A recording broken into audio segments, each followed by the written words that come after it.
What happened here? I don't know. I can't read the fiery letters.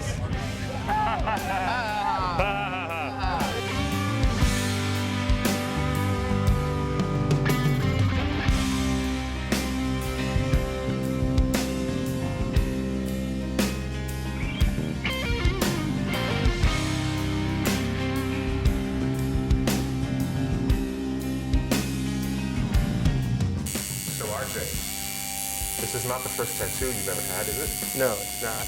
But it is by far the best. What is this?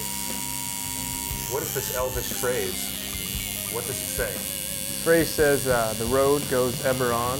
From the poem. From the poem, that's correct. Why were you inspired to do this, RJ?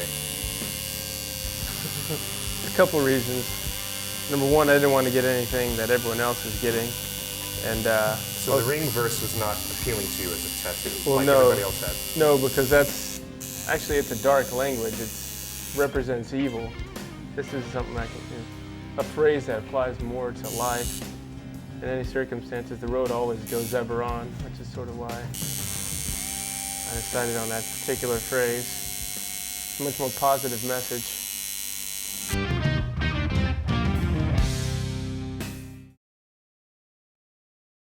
I guess Elijah and I we both look kind of boyish. We both, I have no idea. I enjoy rumours. There's a lot of stuff going around, strange rumours. It's good.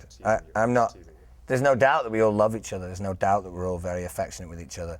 We have no qualms with showing a deep, manly affection, because I think we should now live in a world where men, can express themselves like, women can. I mean, two girls can kind of hug and kiss and say hello, and it's no big deal. And if a guy hasn't seen someone for a while and they give him a hug and a kiss, it's like, oh my God. But I don't feel that at all. I think it's... You're European, that's why. Yeah, we should be evolving as an animal, and part of that evolution is just to allow the natural way that we all feel just to come about without any kind of strange, like, oh God, that's not right, or that's a faux pas, or that can upset people.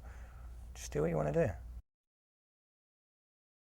I wanted to ask what you see in the character that you think is universal, as he represents something about human nature. I think he really, I guess why I think people have felt a lot for Gollum is because he is such a flawed character, and on the whole, I think people understand flawed human nature, because at the end of the day, I think everybody accepts that we're all flawed, and consequently, there are a lot of other characters in the book who are much, who maybe would like to aspire to be, but aren't quite. But with Gollum, he's really he's an underdog. He's owned by something. He's oppressed by something and obsessed by something, and people understand those pressures.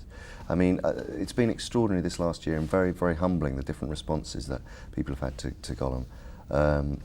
I've had a lot of people talk to me who have had addictions, or whether they've suffered from anorexia or bulimia or various different disorders, or even terminal illnesses, and have talked about Gollum as being something that they really truly relate to. When was the first time you read Tolkien stories? I read The Hobbit when I was probably around 13, something like that. Yeah. I used to kind of hang out with probably about another 10 guys where I grew up, and we weren't book readers. And one of the guys started talking about The Hobbit, and we all read comic books and played football. Yeah. And we were like, what? We don't read books. But he was talking about how he got a fright reading it the night before because this dragon did something. We were like, how can you get a fright from a book? It's not a movie. How can you're reading it?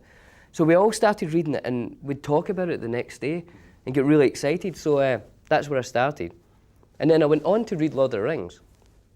And this only came back to me about a year ago, why I didn't finish it.